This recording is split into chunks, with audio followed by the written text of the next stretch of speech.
And we're back. Welcome to the Zero Oscars podcast. I think this is episode 13. You know, it's the show where we review every music video featuring Miss Frizzle. I'm John. I'm Kylan. I'm Eli. And with us today, you know him, you love him. He's the owner of the mustache I wish I had, rare Western extraordinaire, Parker Anderson. Welcome to the show. Thanks, guys. Hey. Welcome. Hey. So today we talked about we're going to be talking about Police Academy 4. We've all watched it in preparation.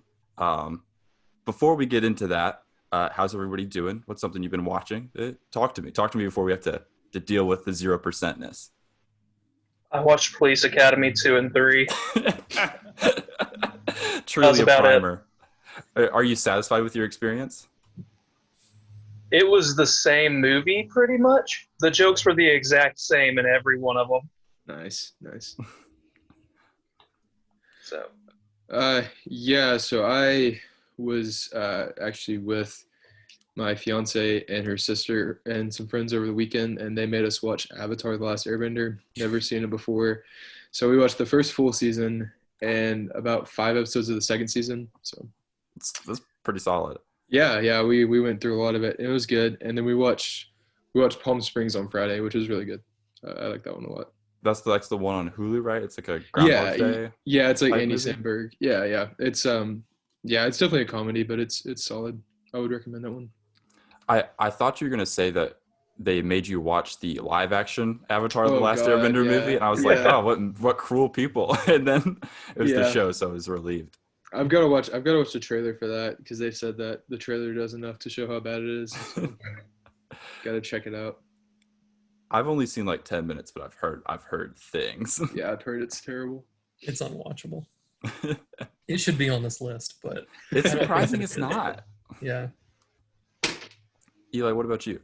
I watched so I'm almost done with the first season of Kingdom, which is have you seen that, Kyla?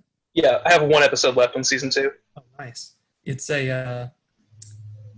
it's set in medieval Korea, or like 1500s, so kind of not medieval. Yeah. Okay. And it's a zombie show. It's So there's very zombies in good. Korea, Nice. fighting them with swords. It's great. That is tremendous. It is. And then I watched $1 Million Baby, which starts off feel good and does not end feel good. It's very sad. It's got Clint Eastwood and Morgan Freeman, and it's like a boxing story. It's got a little twist about 2/3 of the way through, and then it's sad. So, it is very good, though. Is the twist that the real person he was boxing the whole time was himself? His own inner demons? I wish it was, because that would be more not sad. But it's really just really depressing. But it is very fun to watch, so I would recommend it. Depressing and fun to watch. I like it. Depressing and a great time. It's like 2 different movies. Okay. It's realistic, your life can change a lot. It's about a woman who's a boxer, right? And so the first 2/3 are about her boxing, and the last third's about something else. Because your life changes. I don't know. It's just something abruptly happens. Alien invasion, I assume. Alien invasion. Yeah. She becomes a warrior. Just a box off the aliens. Yeah. Their one weakness is glove fists. What was it called? $1 Million Baby. Oh, yeah. I'll have to check that out. I just looked up how close we were to having to watch the live-action Avatar: The Last Airbender movie. We were 5% away.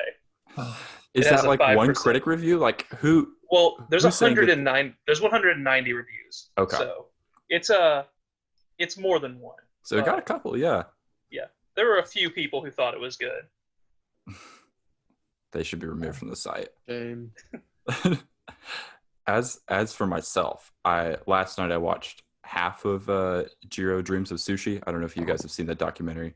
Pretty famous, but it's about a sushi chef in Japan at like basically what's considered like the best sushi restaurant in the world. And he's just like absolute master of his craft. I was gonna finish it, but I did that fun old man adult thing where I went to work, I came back, I watched 40 minutes, I was like, I think I'm just gonna go to bed.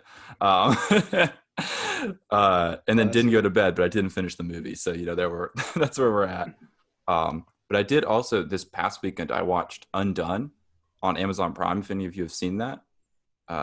It's an animated comedy drama, but it's like all rotoscoped animation, so they filmed all the stuff live and then went over and redid it. So it's super cool. It looks like really fluid. It's really unlike a lot of stuff that I've seen. So I actually wrote a little piece, submitted to One Rare Western. So given how long this backlog is, it's a good chance it might be out at this point if it's not rejected for the fact that I used the F word 78 times. And plagiarism. The more the better, man. And then it's just a copy of the Wikipedia in block quotes, but I use MLA citation, so I think it should be fine. There you go. We'll get to it. I'll try to streamline it.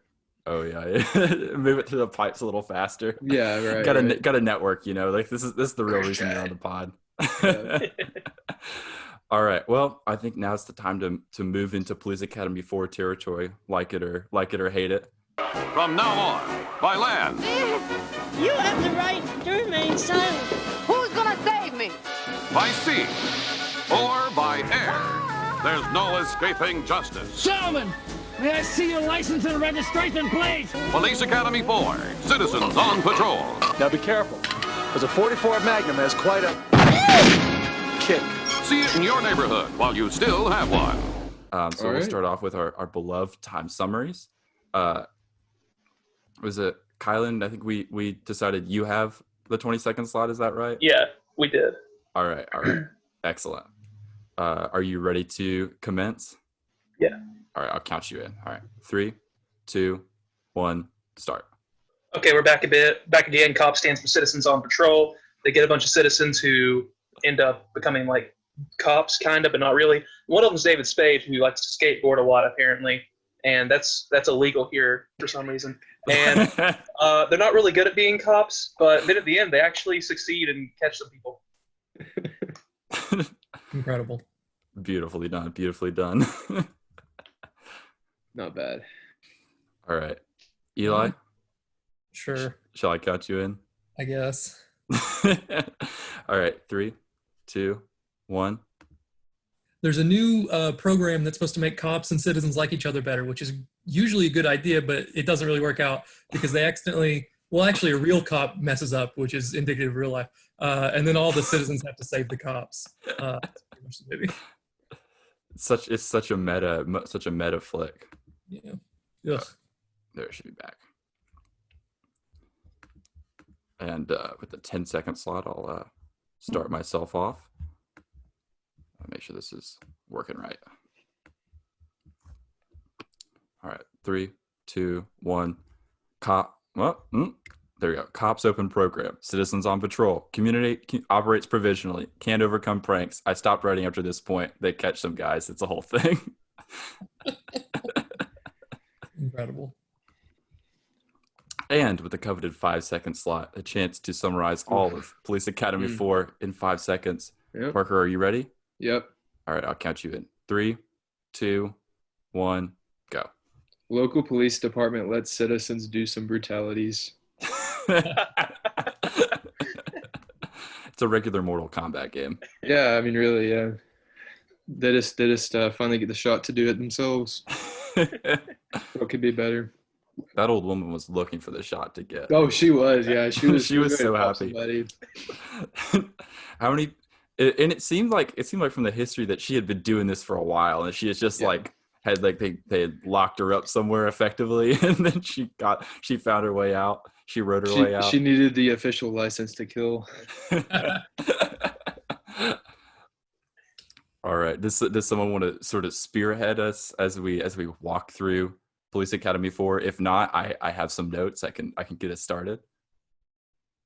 Do you want me to do before or after this? Do you want me to explain Police Academies 1 through 3? I'd say let's do it sans context and then bring in the context like after. It works, yeah. There's not much context. Yeah. I had absolutely no context, and I don't feel like I needed it. So I think it does a good job of standing on its own. Yeah.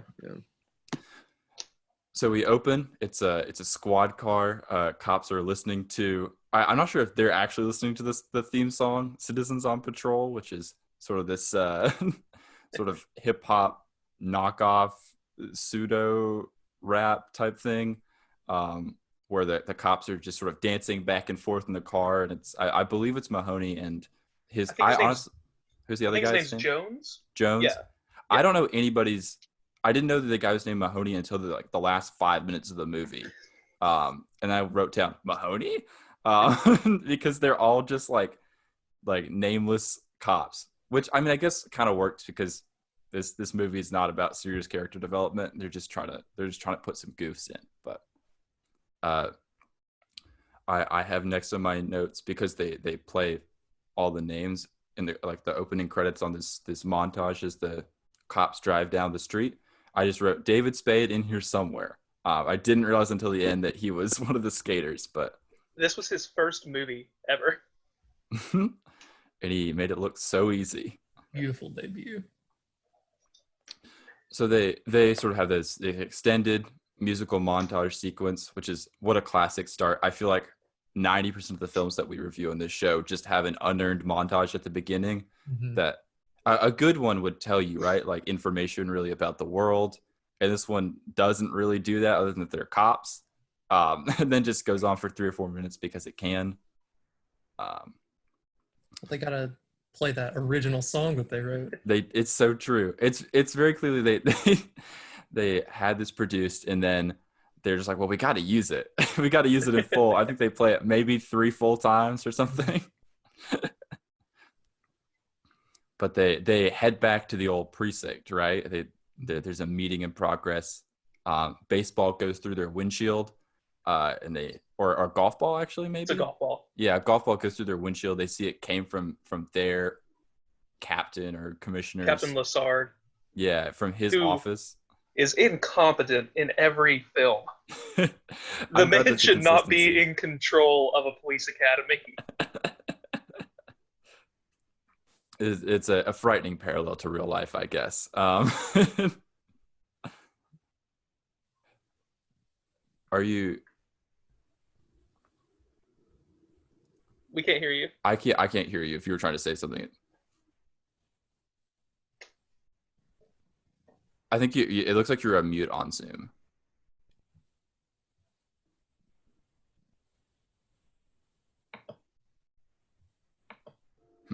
Anyways, while he tries to resolve that, okay, I can hear you now. It might have been the headphones. I'm not sure what was going on there. Yeah, they might have just made the microphone weird, so we're gonna just roll with it. It's fine.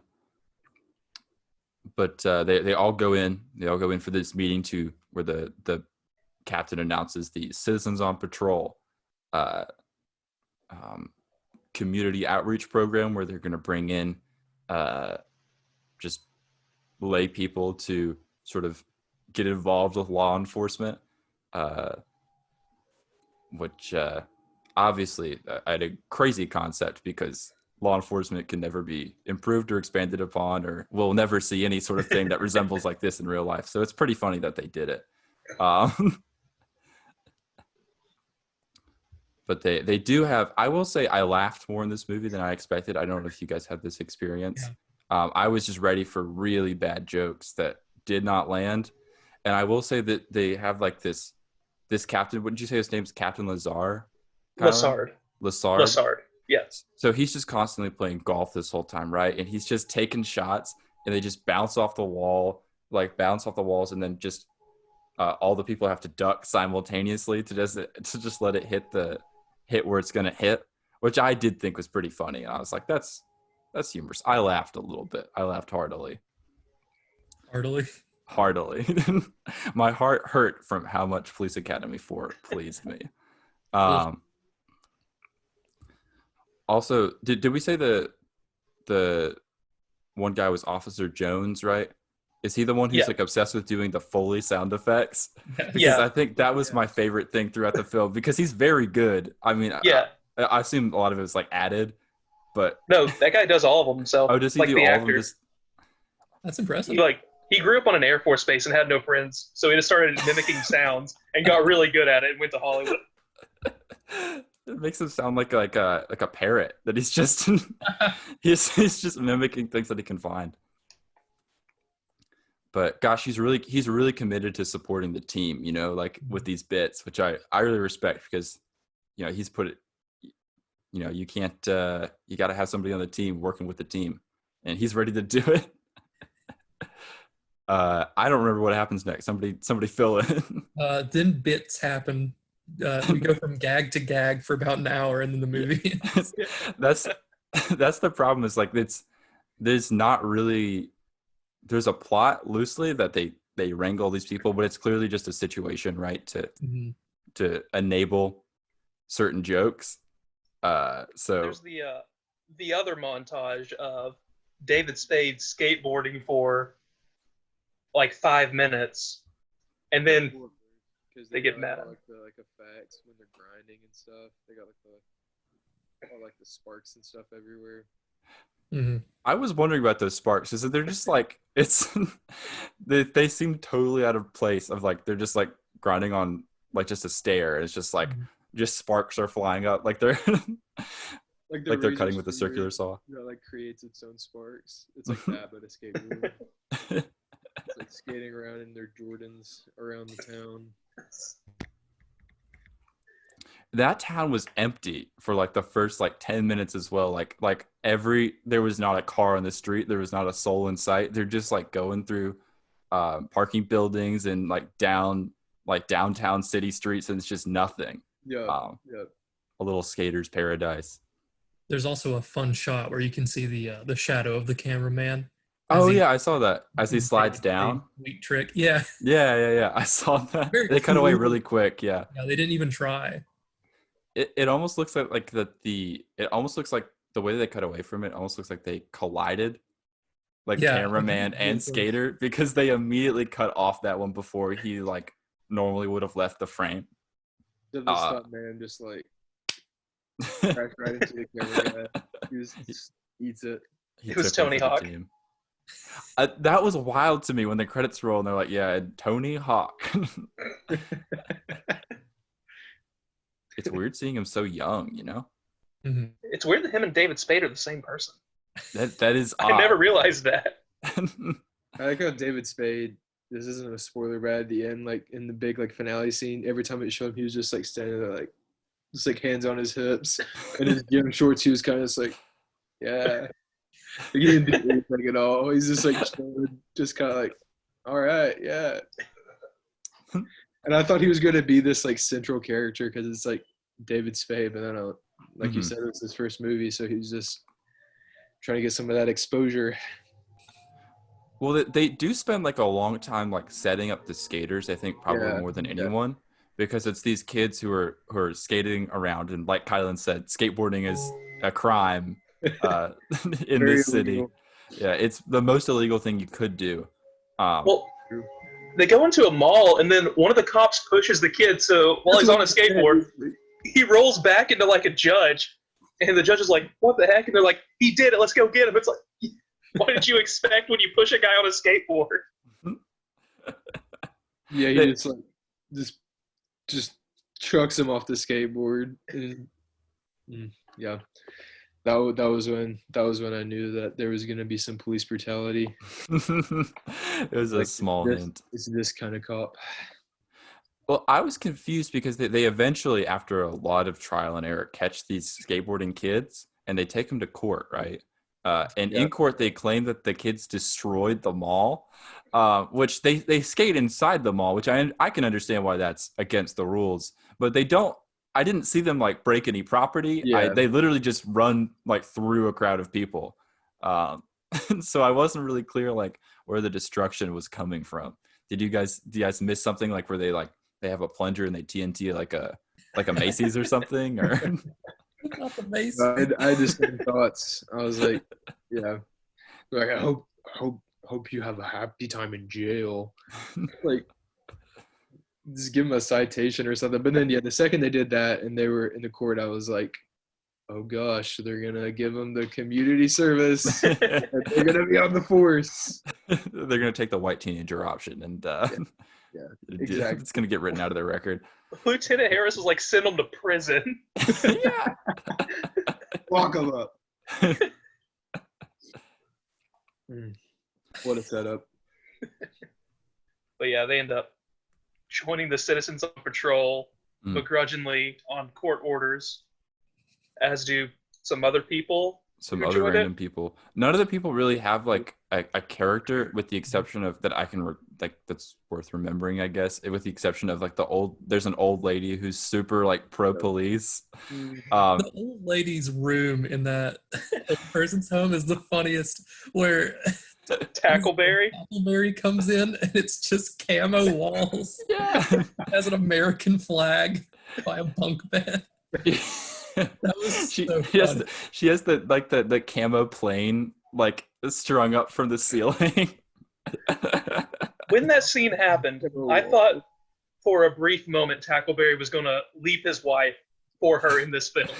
Well, it's sort of framed that way because he comes in and he goes, Mrs. Whatever her name is. He's like, I really appreciate your style, or like your sense of decorum or something. like he is very turned on by this camo wall painting. But she's in it. She's all in it to shoot guns and take people down, perform stings, all of that kind of stuff. What's the next big thing? They ruin the sting. Well, yeah, they put them through some training for a bit. They're not good at it. I will say there's this character who he's focused on a fair amount, so it feels like he should be more important, but he doesn't do anything. What, Kylan, you said it's the one with like the voice that he just has like a really weird voice that he's doing the whole time. Zed, yes. I was wondering when we were gonna talk about him. Like he started talking and I was like, okay, so like this is a bit, and he kept talking that way, and I was like, okay, like what's up with this guy? There's some background. The actor's name is Bobcat. Yeah. It's his first name. So I was like, is this a bit? Is this like a really, really offensive thing where he's like, supposed to be portrayed as like disabled? No. So yeah. Let us know what was going on there, Kylan. I would actually like the context of that. In the second film, there's a gang that is led by Zed. He runs a gang. He did mention his criminal past. He talked about stealing something. Yeah. Well, he not just steal stuff. At one point, he points a gun at Mahoney and holds him hostage. While Mahoney's a cop, and the cops eventually stop him, and I assumed arrested him. Then in the second one, or in the third movie, he just shows up at the police academy for some reason and terrorizes his roommate. And then the fourth one, he's a cop now. I don't know how this happens. It's not explained why they allowed him to become a cop. But he is. He has a romance, which is just, of all the characters to have a romance. Another great scene from the romance. I don't know about you guys, but when they were in the field, they're about to kiss, right? Yes. And he gets shocked or something by the camera. I wasn't really sure what happened there. So he gets thrown back. And I thought, he just got like shocked a foot back. But it's thrown him like 30 yards away from her. And then they both get up and do this run towards each other. It's the classic slow motion. But run. They're like yeah. their arms weird. And then they collide, they kiss, and then they both fall over because they're tired from running. They also spin around a bit, and he lays down. He's like, I'm going to throw up. Yeah, he like throws her around, and he's like playing music on an electric guitar that isn't hooked in. And it's like his entire thing was just absolute chaos. Like, it was so chaotic. I was so confused. And like I didn't have the subtitles on at first, and I was like, I'm not going to be able to tell anything this guy is saying. He's just blabbering. That's all he does in the previous two films. He blabbers a lot. It seems like that's his thing. I'm glad to know he almost shot Mahoney though. If only he managed to make it. Give some depth there. He was only stopped by Captain Lassard pointing a gun at him until he dropped it, and Lassard opens up the gun and says, "I haven't carried live ammo since '73." That's the only reason he didn't shoot Mahoney. If I can offer a quick description of Zed, I don't know if you guys had this experience, but I wrote down in my notes as soon as he started talking. I wrote down that I didn't know his name, so it's just person doing uncomfortable voice. Sounds like he swallowed Charlie Day. Because he's got that same cadence from Charlie Day of It's Always Sunny, where it's just like really strained, and it sort of sounds like he's like maybe swallowed that man and he's trying to claw his way out, but he can't quite make it. I can see it. Gosh, when Zed reads John Milton towards the beginning. Yeah, because he shows up and it's like he's trying to promote the COP program, and he goes to it's a like a housewife's poetry afternoon tea thing. Oh yeah, and he's undercover, and he's like wearing that jacket. I'm like, he's wearing plain clothes. Man It makes the citizens feel more comfortable. That has some of my favorite lines. At one point in the film, they're like pranking the cop that hangs around with the bad guy cop. I don't know any of the names. I don't remember he hangs around with Harris. I don't know the guy's name. Oh, I see. If I may, all right, go do your thing first. I do have a comment about that guy. The schmuck cop goes into a porta potty, and they prank him by doing something extremely dangerous, which is hooking him to a massive crane. Yes. And carrying him through the air into a football stadium or something. Like dozens of feet up. Yeah. If it had fallen, he'd be dead. But one of my favorite lines is, so there's a shot where it's just the porta potty and the sky, but there's a plane coming into view, and Zed goes, "Oh, the humanity!" And then it just flies by. Did he say "oh, the humanity"? Because I realized I may have misheard that because I wrote down "oh, the calamity." Maybe he said that. I thought, Yeah. Either way, it's great. That was very funny. But to comment on that guy, because he's sort of like effectively the personal secretary to Harris, who's like the very tight button-up like jerk captain that everyone hates. This is another corner of John's racism corner, another edition where white people look alike, because Mahoney, as I found out his name was the last 5 minutes of the movie, and this other character, they were effectively interchangeable because I could not tell them apart. I would be like, oh, I was like, wait, I thought he liked Harris. No, okay. But they would they would go up and like Harris would talk to that person, and I would like try to suss out, because it'd be like one scene with the first one, but then we would jump to the other one. I'd be like, is it the same guy? Like, I don't know. Like, I'm so confused about their relationship. So, yeah, that's me dropping in to say white people look alike. Anyways, back to the show. Unbelievable, John. It was really hard to tell who was who. It was hard to tell who was the main character. It was hard to remember any of their names. I picked up on Zed just because I was so hyper focused on figuring out like what the hell was going on with that. So I was like, I gotta like at least have this guy's name. But then like you said with like Mahoney, and then like Sharon Stone's character, like at the end they like pointed up and they're like, oh, Mahoney, and I was like, all right, that's Mahoney. Yeah, that's write it down. Write it down, yeah. So I knew like two of the characters' names, and then there was the guy who was part of the program, who they made all the like I guess like fat practical jokes about. Mm-hmm. They called him House, I think. Yeah, House. That was his name. I remember his name, and yeah, it was just like, oh, this guy's a large, so fat jokes. So yeah, that was some top tier comedy as well. Truly, they were breaking new ground. Oh yeah, concepts no one had ever thought before. Stuff like sitting on the bench with a tiny guy, and he just and he flies into the air. 2 points. I actually did laugh at that when I was. Oh my god! I did appreciate the reoccurring bit of they keep scoring on with this man. Oh yeah. In House, he ends up getting absorbed into the skater crew. Because it's the two skaters and him. That I think is like maybe the most not thought, but they give the most detail to that like storyline. So there's this whole thing of like they're trying to scare straight these skaters. Yeah, scared straight. Yeah. And so there's this whole sequence where they take them out on like a fake like a fake like a bust. Yeah, like a fake bust. And then the guy does the Foley sound effects, and they act like they shot a man. And so they bring out the body bag and the other guy, which is Hightower in disguise. Yeah. Hightower's the one who's really strong and can throw people.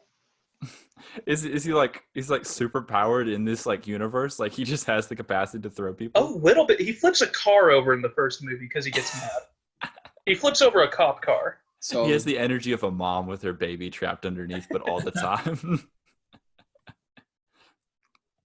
But they go through that whole sequence, and they basically it's another fun little bit of like playing off like racist stereotypes of like this man is using Jamaican voodoo magic to bring back this dead man inside a body bag, and they put all of them in the back of like the police van, and then they do more Foley effects to pretend that they've left to go get burgers and fries, and at which point the disguised guy brings back his brother to life, to which the brother has a chainsaw from inside the body bag and cuts it open to come after these kids, to which the kids understandably get out of the van and run away.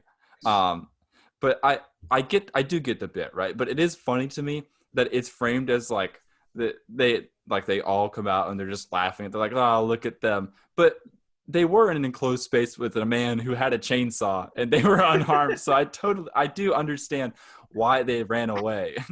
If I was in an enclosed space with Tackleberry after these movies, I would run away as well. He is more likely to shoot me than anyone else in these movies.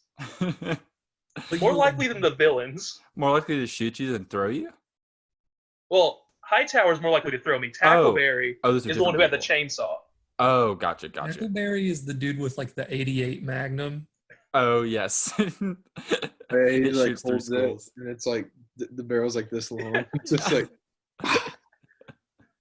Does the old lady shoot it? The old lady wants to shoot it. She's like, oh, and that was the part when they were like talking about the guns, and they just like did the like really overdone like phallic references, and she was like, let me get a tug on that. I was just like, oh. And then she like goes like the blowback, she like flies back. Yeah, good stuff. So eventually, after many a gag, many a goof, many the plot progresses. It's an hour of gags and 20 minutes of plot. Yeah. I believe the old woman, COP, sees some nefarious activity going on in a warehouse that's just off to the side. It's a fencing operation. Yeah, so she radios their other COPs, no real cops, but just some of the COPs to go in for the bust. And I don't know what their plan is because they just run in and go like, "We got you." She dives on a guy who turns out to be a real cop undercover, and they just ruin a ton of undercover work. Running this like long-term undercover bust. Which I think then leads into someone higher up is like, oh, this program's useless. Yeah. So they get rid of it. Suspend it. Which I don't disagree with them. It seems pretty useless so far. Then like all of those people are in jail, and the schmuck cop who'd been running around with Harris goes in, and they're all playing Simon Says. So naturally he joins in. All the prisoners. Yeah. Yeah. And they say, scoot this way or whatever. So he does, and he says, take a few steps back, to which he backs up into the other cell, and they take his gun, and they all escape. The prisoners are wearing cowboy hats. I enjoyed that a cool lot. Get-ups. Yeah. The difference in all of the prisoners kill me, because you have like cowboys, but then there are also like 4 ninjas. Yeah. Full ninja outfits, just in the prison. The full body costume, yeah. And I just want to know what they were doing. What were they arrested for? Being ninjas. Being Skateboarding. ninjas illegal in unnamed city. Yeah. Yeah, then some of them get on a hot air balloon. Some of them get on a biplane. So they chase them in hot air balloons and biplanes for like biplanes. 10 minutes. Nobody can actually fly a plane except for like 2 of them. And then tons of people decide they want to jump off of the plane without parachutes. I was like, Tackleberry dives off of one onto a hot air balloon. He just jumps off of a moving plane. It's on a hot air balloon and slides down. Like when it shows, like it's supposed to be like his view, and like the plane is flying by, and I really thought that he was just gonna like completely miss it.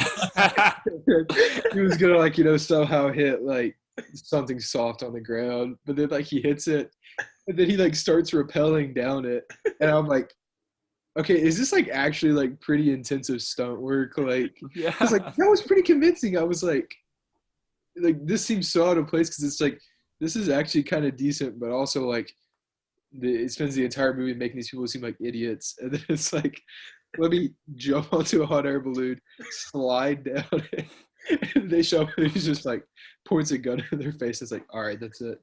They didn't hear him hit the balloon at all. Yeah, no, yeah, they're just like so surprised. They're just kind of like.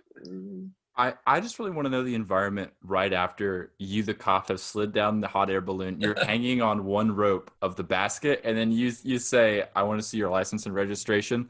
Because I feel like the response there is just like, they just push him off, like. You can't really shoot them. Yeah. That doesn't mean anything at that point.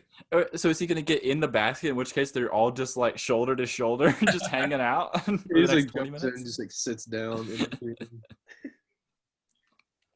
Yeah, that scene was wild. I was just sitting there very confused about how we got to that point, but they pulled out all the stops for that one for sure. They really did. It really does feel like it's sort of out of a different movie because it's like a decent sequence that is totally out of place and seems like much higher budget than everything else that they did.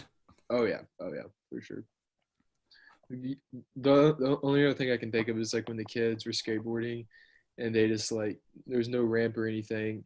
And then just shows them going into the cop car, and then they're just like 10 feet in the air, like jumping over. And I'm like, oh yes, with our spring-loaded skateboard.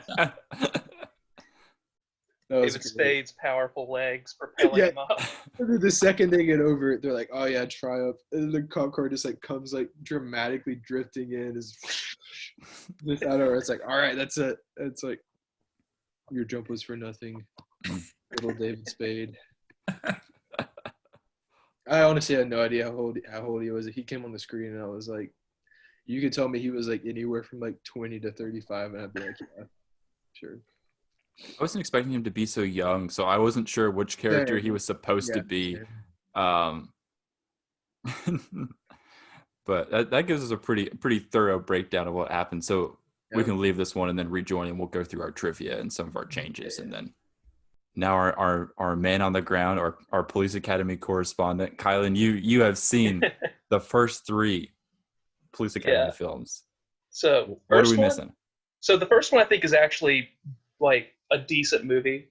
It's got some good gags because it's the first time you're seeing some of these, as opposed to the 4th movie. It's the 4th time they're doing the same exact gag, pretty much. But it's pretty much Mahoney and most of the main cops from the 4th one, along with a few others, go to the police academy. They get into hijinks. Mahoney gets kicked out. Then there's like a riot in the streets, and all of them go out there and quell the riot. Mahoney helps out. They all graduate. They're all cops. The second movie is there's one scene towards the beginning. So Lieutenant Harris isn't in this one as the villain. There's a different guy who replaced him whose name I do not remember. But he's like working as a crossing guard. And this mom pulls up to the school, says to her son, hey, get out, go to school. The kid's like, no. So she's like, fine. She goes up to the cop and is like, can you get him to go to school, scare him, a little bit? He walks over there and says, hey, kid, go to school. No. He says, ma'am, step back. He shoots, breaks the window, and shoots a tear gas canister into the car with this, like, 8-year-old child. And the mom's like, thank you for that. And it cuts. That's the only reference to this scene, which is ridiculous. But it was pretty funny. But this entire movie is Zed's gang, is out in the streets. They're doing really bad at policing this area, so Captain Laster, or whatever, his brother calls him up and says, hey, we need 12 actual good cops. To which Captain Laster says, I'll give you 6. So he gives him 6 of, like, the characters. They all go there. They're pretty bad at it. Mahoney gets suspended because he keeps pranking people. He goes undercover into Zed's gang. Zed ends up, figuring it out. There's also one scene where they go into the one cop in the fourth one who is like really wimpy and like rooming with Zed.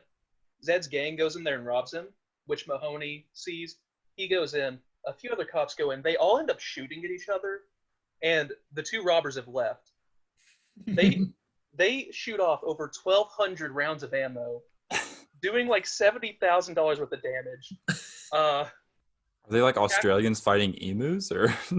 It's like a chandelier shop with like mirrors and stuff. They're just shooting everything. Tackleberry's wife comes in with the machine gun and just starts spraying it everywhere. The only people in here are cops and the store owner. It was ridiculous, but pretty good scene. What a home life they've got to have. Yeah, it's pretty great, I'd assume. But then they end up, catching Zed, arresting all of his gang. Third movie, there's another police academy, and the governor's like, there can only be one. We don't have enough money. So they get some new recruits, and they end up not being good. The other police academy is doing a lot better. But then the governor's at some function at like a yacht club that ends up getting robbed or something. The villains show up at the very end to rob it. You not see them the entire movie. And then the good police academy, all of them go on like speedboats and chase them down and eventually arrest them. So their police academy gets to stay in business.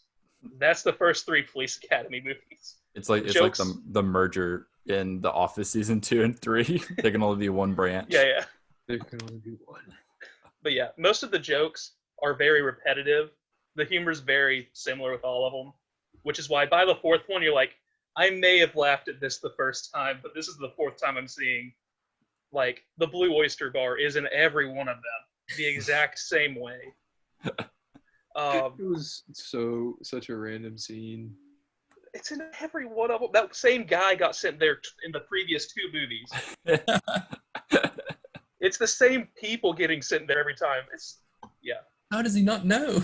He forgets. But yeah, that's the first 3 Police Academy movies, which adds very little context to the 4th one. Perfect, as it should be. Yeah. So I wrote up some trivia for this. So very nice. As we all know, Tony Hawk was in this as David Spade's skateboarding double. However, this was the only time Tony Hawk was ever fired. Why was he fired? A, he was difficult to work with. He got the production crew involved in a Ponzi scheme. B, he was too good at skateboarding. C, he was too tall. Or D, him being there would, distract away from the other talent because he's Tony Hawk. I'm going to say he was too good at skateboarding. All right. I have to go with C. Which one are you going with? Too tall. Too tall. You said the first one, like, is the first one just he was difficult to work with, or is it specifically like? It's specifically a Ponzi scheme. Oh, okay. I guess just for the sake of diversity, I'll say that he. Well, what was D? D was him being in it would distract from the other talent. Okay, yeah, that's what I'd say. I don't even know if he was that big back then, so I'm kind of shaky on that. But anyway, it was because he was too tall.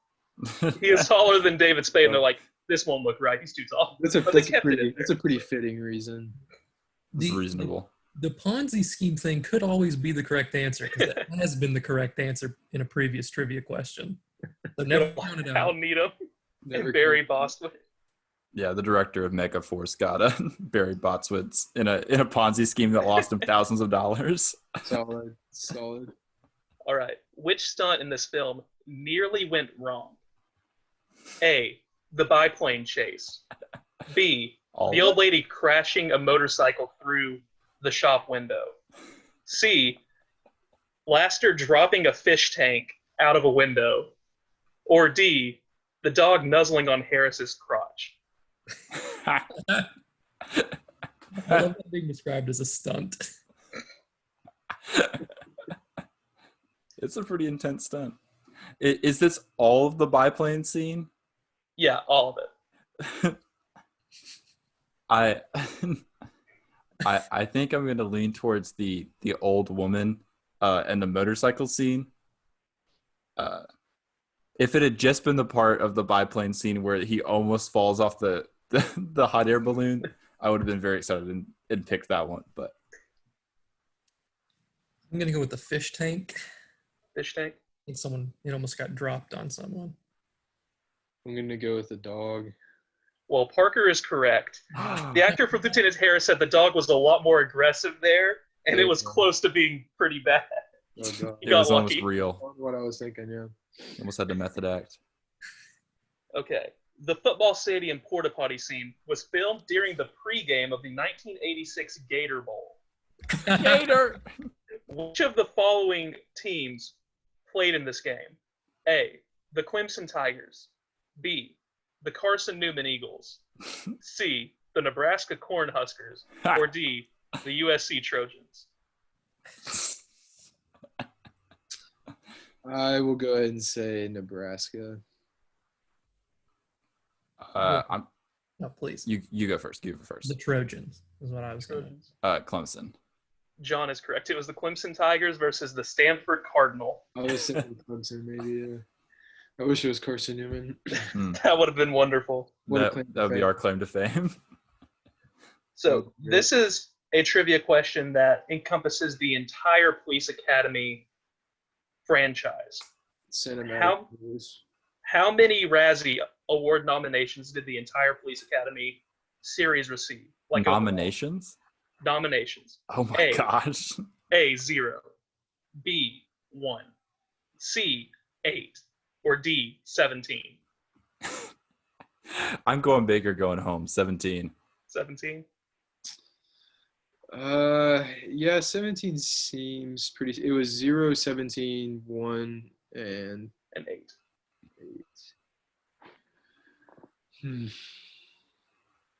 I will also go 17. Also yeah, 17. I kind of want to say 17, but just for the sake of difference, I'll say 8. Was 1. Wow. This movie is the only one that got nominated for Worst Original Song. I thought it was 0. Not for Citizens on Patrol. It was for a different song. It was, I don't even remember. It was something about a car. But it was not Citizens on Patrol that got nominated.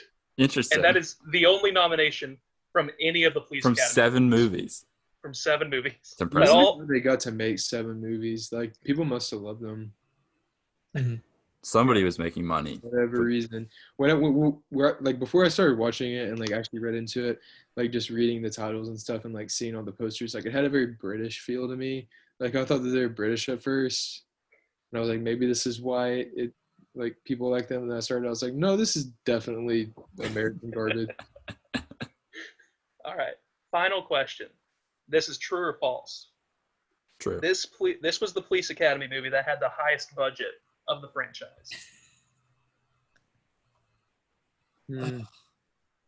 False. True. I'll say false. John is correct. Yeah. At 17 million, it was the highest. The next highest with the end sequence. The next highest was Police Academy 5, which went down to 15. So they went up and they started going back down in budget. They platoon. This is where it peaked, and that is all of the trivia. Thank you. Beautiful. I very much enjoyed that. The Razzie was for "Let's Go to Heaven in My Car." I don't remember the song. Well, it was in there. I'll have to listen now. It's quite the title. I'll have to check out the OST. Listen to the album on Spotify.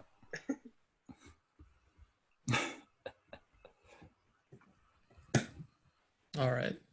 What do we have next? Our sequel pitches, our changes. Do we? Yeah, let's do our changes real quick. So you're given the opportunity to do the remaster of Police Academy 4. You can redo any element to any varying degree. What would you guys change to really help this film stand out? So I just want to add in one sequence, just a Okay. little addition to a scene that already exists. So I believe this is, I can't even remember I don't know who the characters are. There's a family eating dinner, right? They're all cops. That's Tackleberry's family. That's Tackleberry's family? Okay. Yes. The scene begins where the dad is like, "You're not tough," and then basically they just start beating the heck out of each other.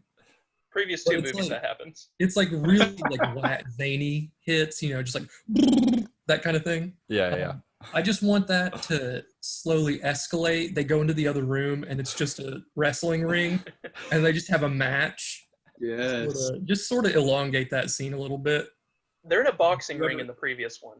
There was a ring? Oh wow. There's a boxing ring in the previous one where his son is one of the new recruits and he's boxing someone from the other police academy and he's losing. So the dad gets in and says, "Hey, just hurt him." So he starts hitting his son over and over again on the ropes. And then he gets out of the ring. Incredible. The thing that frustrated me about that scene with the family is that, well, I actually did also think it was kind of funny, but so they're just beating the crap out of each other, right? Like, and there's a moment where there are two moments where the mom carries a pie and puts it like right where you think they're like going to do the classic like pie to the face, and then they intentionally don't do that either time, which I did respect that restraint.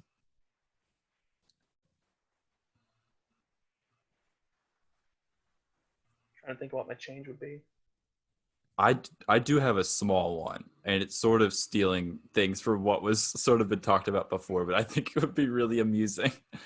Just that I really like the idea of when was it Zed who jumps, or it might have been Tackleberry who jumps out of the biplane onto the hot air balloon. Oh yeah. He just bounces off.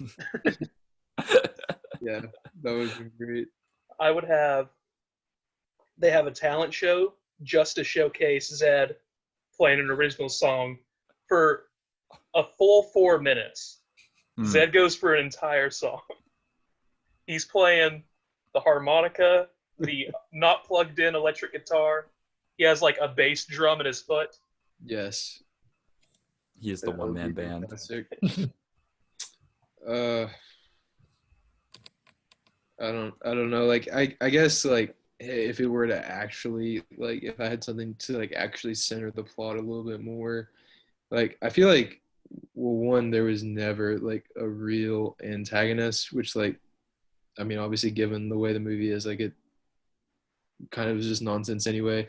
But I feel like maybe could have defined that a little bit more clearly. But also like just like David Spade and his crew, like I really thought they were gonna like come through and like have this meaningful impact at the end, but they didn't do anything.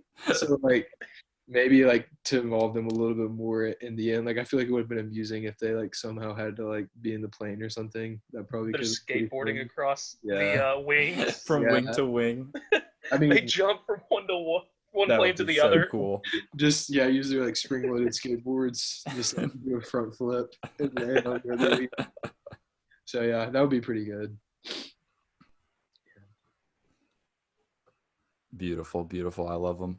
And now, usually we do a little bit where we say, all right, pitch the sequel to the movie we've just seen. Now, there is a Police Academy 5, but there wasn't. What would your guys' Police Academy 5 be? Or at least your Police Academy 4 Part 2? What's that looking like? Mine would be Commander Laster. Obviously, office rocker. Needs to step down from being the head of the police academy. Mahoney won't take it because he's too cool. What cop there is most likely to step up in leadership? It's Zed. It's Zed, yeah. Zed takes over the police academy, and it's his reign of terror, similar to Chang's in Community. And he just has a reign of terror over the police academy. He has a fleet of young children. Yeah. He has a fleet of David Spades to do his bidding. Beautiful. My sequel would also be Z-centric. So there's a scene in the film where his Mickey Mouse watch gets ruined because he jumps in a pool, right? I want the sequel would be just him using the entire police force to find someone to fix his watch.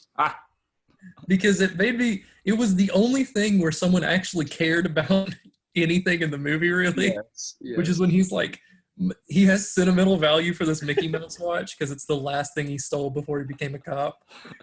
I don't know.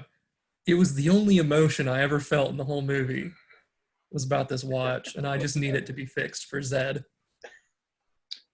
That's all. I would say, I mean, this isn't really like going off of 4, more so what Kylan said about, the pre-established Police Academy universe. I think in the next one they should introduce more rivaling police academies, and they can just have like a Tri-Wizard tournament. And whoever, all the losers are eviscerated. Like they're all locked up. They're all good to go. So, yeah, I think that would be pretty fun. That would be incredible. Be beautiful. Much gag potential. I have 2 concepts, and I think I thought of a way to merge them. So, Police Academy 4 Part 2. It's not Police Academy 5 officially, but it starts off on a little bit more serious note. It's David Spade. A few years have gone by. He's fallen out of the Citizens on Patrol unit, but something about the events of Police Academy 4 really bug him. He wakes up in the night thinking about it, screaming, sweating. He's just, it's on his mind. It's burned into his brain. He's like, why is skateboarding illegal in this town? So he sets out, it's a legal drama. It's sort of like Adam Driver's The Report. He's going through the files. He's trying to figure out where's this law in the books. And he's trying to do that. And so he goes and he has to go research. But we're going to bring in a Police Academy 4 element that I think is really strong. And I think it's going to help him get the job done. So he goes down. He can't find the book he's looking for. Who's with him to help out because he's a nice guy. It's Officer Jones doing his great Foley work as always, doing his own sound effects. And our boy David Spade is rummaging through some papers, right? Like he's trying to find the right briefing. He can't do it. Jones sort of like mimes and does the Foley thing of looking for this file. He does like the rustling of papers. He does the pull of the iron drawer. But then something weird happens because as he does this, he hands the mime file, the correct file, to David Spade. David Spade looks at it, and though we can't see it, it's almost as if that thing is real. It's almost as if David Spade's like, oh my God, this is the document I'm looking for. And we realize that we don't know how it happened, but Jones, we think he's just been doing all this Foley work. He's just making things up. These things are really happening, and he's able to channel a reality and make it manifest. So we really start delving into the Jones's powers angle. And I don't know where it goes from there. I'll leave that for future episodes, but I think that's the seed of where we start to subvert from this legal drama. Very nice. That's Bright too, I think. Yeah, I think that's really the move. Yeah. All right. Well, we're not all here to just say negative things about Police Academy 4. What are some superlatives that we could give this film? What is something you think that Police Academy 4 has done better than any other film in cinema history? I'm gonna say best use of an actor who plays a cop on screen, mimicking the sound of a harmonica in movie's theme song. It's not a harmonica. It's Officer Jones, I'm pretty sure. I'm going to say best pantless salute during the national anthem. Man. This is like, because I can think of my favorite joke, but I'm not sure how to word it. Yeah. Do you want me to go to give you a little bit more time? Yeah, go ahead. Yeah. So I think I would play off of Eli's. I would say best use of a Riverdale reference in the confines of a now Wallace porta potty. Wait, It really does that better than any other film. What was the reference? He's just reading Archie comics. Oh, yeah. There's a reference in the second one as well. Oh, really? When they ask Mahoney what his name is when he's undercover, he says, Jughead. He's thrown with another gang called the Archies. Beautiful. I would have to say, like, I don't know this for a fact, but like the usage, it was very masterful usage of the classic character A and B find themselves in a river, and then there's just a waterfall. Like every time I saw the waterfall, I'm like, I'm dying to know like how many miles away this waterfall is. And like there's no way this waterfall is anywhere close to the filming location. Like they just like had to like travel miles and like states away to find this random waterfall. They just like chuck the like basket off the end. That was pretty great. That was like, pretty they're, good. Like not even trying to like cut this to where it looks like it's like meeting at any point. Not at all. That was really good. Yeah. My favorite joke, what I was going to say, was in the beginning they said, "What's the worst part of being a police officer?" The guy said, "Not be able to carry hand grenades." I did like that. I was like, "Oh, this is off to a strong start. Maybe it'll be pretty funny." Well, I think we've come to that point in the show. Do you guys think this movie deserved a 0% on Rotten Tomatoes? And what would you rate it personally out of 10? I will give it a 3.5 out of 10. And I'm going to say it deserved a 0%. I thought it was funny at parts, but I don't think it's, especially after seeing the other ones, my view might be a little biased from watching all of them in a row, but I don't feel it's a good movie. It's fun, but I don't think it's good. Very fair. I really wanted them to lean more into the airplane kind of humor, and they get close, but then they come back and don't do it. If they would just go full airplane, I think it would be pretty good. Yeah, I think that I would give it out of 10. And out of 10, it's like somewhere in between like the 1.5 to 2 range. I think its only merit is, well, like you said, like with the other movies, like maybe you would go even further down just because like of the reused jokes and stuff. Like there are a couple of jokes here and there that are kind of funny. And then just like that the plane sequence, it's like it was they put too much effort into it for me to be like, oh, 0 out of 10. Like, and it was done pretty well. As far as the 0%, it's hard to say because like I'm not like you guys. I haven't like necessarily submerged myself in that world quite yet, but I definitely wouldn't argue it. Like I think it's fair if nothing else. Mm-hmm. Yeah, and we should specify. You may already know this, but a 0% on Rotten Tomatoes just means that no critic gave it a positive review. It doesn't necessarily mean that it's a 0 out of 10. I think that's fair then. I think that's fair. I could see like the most convincing positive review I could see would be like a 5.5 out of 10. Mm-hmm. So reasonable. Eli? I don't think it deserved that 0. I give this a 6 out of 10. Yeah. I don't know. I was laughing every few minutes. There was like some good stuff in there. Strong. I didn't like who I assumed Mahoney was meant to be the main character was basically just another side character in a massive cast. Yeah. The only reason I figured he was the main character was because he was Steve Guttenberg, who I knew was in the other movies. So continuity. I mean, he was the main character in the other one, so he just sort of slouched into the main character role. Yeah. Very true. Yeah. And sagging shoulders.